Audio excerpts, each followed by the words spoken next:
I gave my boyfriend a well-deserved payback after he completely destroyed my peace. Story time. I was in a relationship with my boyfriend for 2 years. And honestly, in those 2 years, I did not know how toxic the relationship was because I was so in love with him. This man was constantly cheating on me. In fact, I would randomly find girls' things in his house. I would see text messages on his phone that just don't make sense. How are you having this kind of conversation with someone that's not me? And he would gaslight me. Sometimes I would find different pictures of girls on his phone. What happened? Are you a matchmaker? Why do you have pictures of girls? To the point where I was seeing nudes. It was even a time that his family wanted him to marry another girl. According to him, that was what he told me. And I still stayed there. I was still trying to work things out. And obviously, he didn't want to work things out with me. Or he made me feel like it was not his decision and I should fight more for him if I really wanted to be with him. So that was exactly what I was doing. One particular day, I went to my boyfriend's house unannounced and I found him in bed with another girl. Oh, of course, the girl was not me. And this man ran up. When he ran up, you would think, okay, he's coming to beg me. No, he shut the door right in my face. Like, he was looking at me like this, and then he shut the door in my face, only for him to go and continue the business that he was doing.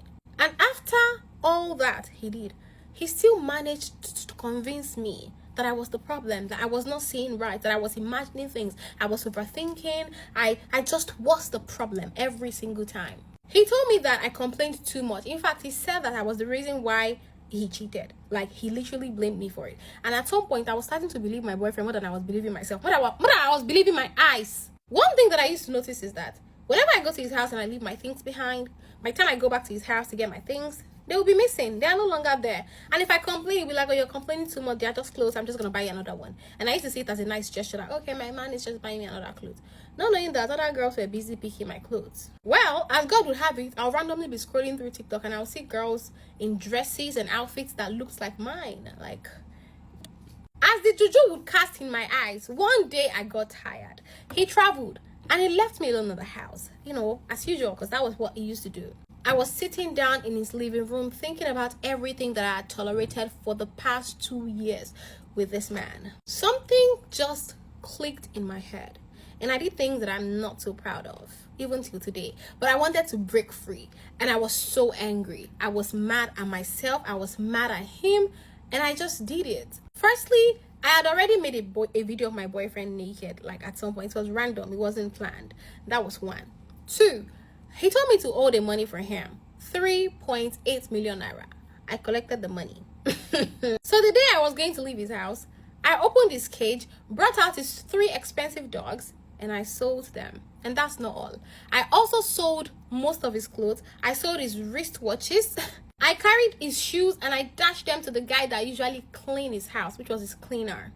I made soup for him with maggot-infested pepper. And I'm very sure he ate it.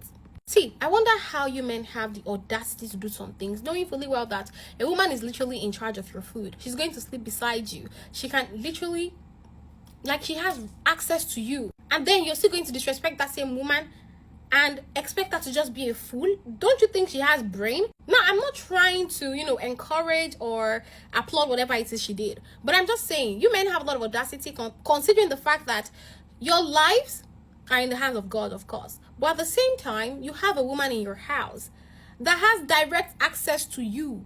And you're still going to treat her badly, manipulate, gaslight her, and make her feel crazy, like she's never going to wake up from the slumber or what. Anyway, after I left his house, because I left his house open, remember he already traveled. So I left his house open, hoping that things were going to get stolen in his house. Then I started to manipulate this guy with his noodles on my phone. And he kept paying me. He kept paying me. I have the other girls' noodles as well on my phone, but they are my fellow girls and they did not offend me, so I didn't do anything with their noodles. But this guy, I kept on blackmailing him. Right now, I'm a changed person, and I'm not, I don't really care about using this news to collect money from him anymore. Like, I want to stop blackmailing him, and I just feel like I need to share this, get it off my chest. Maybe I'm going to feel better because I don't like the things that I did. My dear, I wish a lot of women on this platform that have gone through some of the things you're going through, I wish they would even say, oh, I have the audacity, or I have the right to leave, because they will not leave. Oh. If you're watching, my dear, it's your sign for you to leave. Please, I don't know if she needs advice in the comment section, but whatever it is you guys want to give her, please give her. As she already If you want to share stories with me, send an email to me at talktoperona@gmail.com.